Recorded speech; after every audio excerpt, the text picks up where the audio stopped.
আজকে আমি এই যে খেসারির ছেমড়ি নিয়ে নিয়েছি। খেসারির ছেমড়ির বড়া কীভাবে বানাবো দেখুন। এই যে লঙ্কা দিয়ে দিয়েছি, রসুনের কোয়া দিয়ে দিলাম, এটা পেস্ট করে নেব। চালের গুঁড়ো দিয়ে দিলাম। এবার কাঁচা পেঁয়াজ, ছোলা এবং খেসারির ছেমড়ি পেস্ট করে নিয়েছি, আপনাকে তো দেখালাম। এবার কাঁচা পেঁয়াজ, লবণ, হলুদ, কটা ছুটির ফুল দিয়ে দিয়েছি আর চালের গুঁড়ো দিয়ে দিয়েছি। এবার বড়াগুলো ভেজে নেব। কীভাবে ভাজছি দেখতে থাকুন। একটা একটা করে ভেজে নিচ্ছি।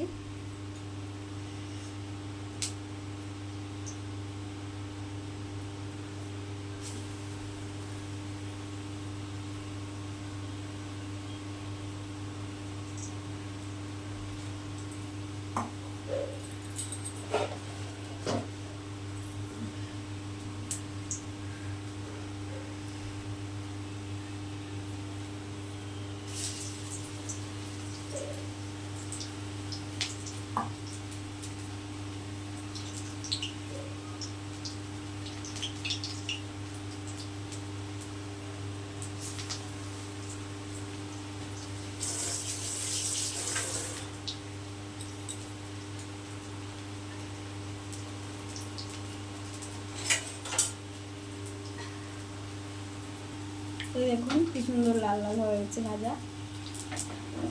এবার আপনাদেরকে ভেঙে দেখাচ্ছি কেমন হয়েছে। এই দেখুন বন্ধুরা, আমার বড়া ভাজা হয়ে গেছে। এই দেখুন, আস্তে আছে, কম আছে ভাজবেন, তাহলে দেখবেন মচমচে হবে। এইভাবে বানিয়ে খেয়ে দেখবেন খেতে খুব টেস্টি হয়। ভিডিওটা দেখার জন্য অনুরোধ রইল।